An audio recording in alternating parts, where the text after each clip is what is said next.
Assalomu alaykum va rahmatullohi va barakatuhu. Hurmatli musulmon birodarlar, Alloh subhanahu va taologa hamd sanolar bo'lsin. Payg'ambarimiz Muhammad Mustafa sallallohu alayhi va sallamga Allohning salovati durudlar bo'lsin. Hurmatli musulmon akalar, bugun biz mana shu kelib turgan yerimiz ayollarga tushayotgan, qizlar tushayotgan madrasa ekan, yotib o'qilinadigan. Mana bir so'z ekan ko'rsatib beradi inshaalloh.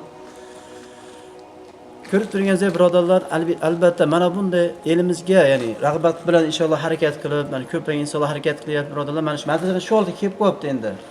Endi mana buni birodarlar hozirda eshik-romlarga va boshqa jihozlarga birodarlar ustalarimiz hisoblab ketibdi.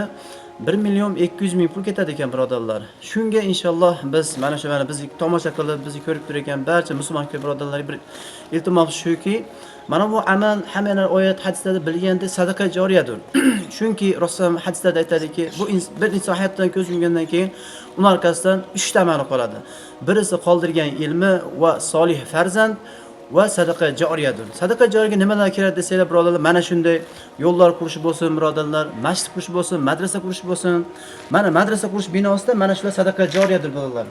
Masjidga eshik-romlarni olishida qo'limizdan kelgancha o'zimizni 10.000 bo'ladimi? Bu endi katta summa, shuning uchun birodarlar 5-10 so'm qilmasdan iloji boricha biznes yurgan akalarimiz, katta foydani aylantirayotgan akalarimiz bo'lsa, Alloh uchun mana shu yerga birodarlar o'zingizlar himmatlar bir berib qo'ysanglar, inshaalloh xohlang olib kelib bering, xohlang mana shu rolikda bir zirvalar qo'yamiz, shu yerda homiylarnikini shularga tashlasanglar bo'ladi birodarlar.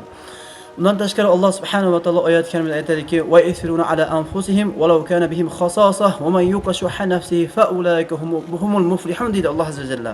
Ya'ni Alloh taolo shu oyat karimada aytayaptiki, qaranglar, o'zlari muhtoj bo'la turib boshqalarni ehtiyot qilish deydi Alloh subhanahu va taolo.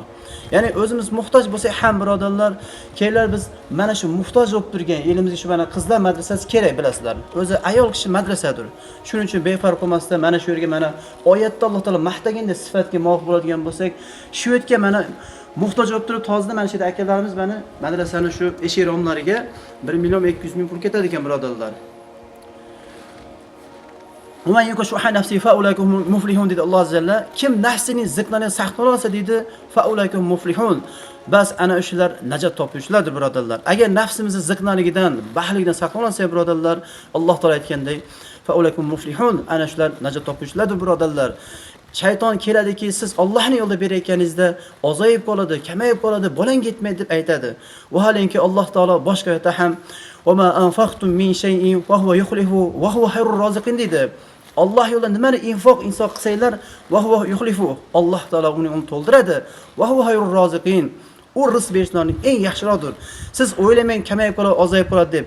Chunki siz qo'lingizda shu ozgina mol davlat aslida kimikidir? Bu mol davlatlar hammamizniki emas, balkim bular yer yuzidagi sizdan bizdagi hamma mol davlatlarimiz, bular Alloh azza va jallanikidir. Shuning uchun Allohning molini shunday mana Allohning yo'liga beradigan bo'lsa, aka birodarlar, buni ajri juda ham kattadir. Yana biz inshaalloh mana shu video oxirigacha ko'rasizlar akalar, biz ishkaldan to'g'ri video qilib bir seriyalar ko'rsatamiz. Iltimos Alloh uchun befarq bo'lmasdan birodarlar, mana shu yerlarga o'zingizlar himmatlar bersanglar. Chunki mana bizdan oldingi biz tanigan ba'zi bir necha boy aka-ukalarni ko'rdik birodarlar. Qancha million aylantirmasin, lekin hayotdan ko'z yumgandan keyin agar sadaqa joriy shunday amallar qilib qo'ygan bo'lsa, haligi inson afsus qilmaydi chunki sadaqa joriy shunday amalki, shu sadaqa joriy yo'llaringiz, madrasalar, masjidlar shu siz qilib qo'ygan odamlarga foydalansalar qilib qo'yadigan bo'lsangiz, mana shulardan qancha ajr bo'lsa, mana bular siz tirik bo'lsangiz ham va o'lganingizdan keyin ham to qiyomatga qadar mana shu ajrlar yetib turadi birodarlar.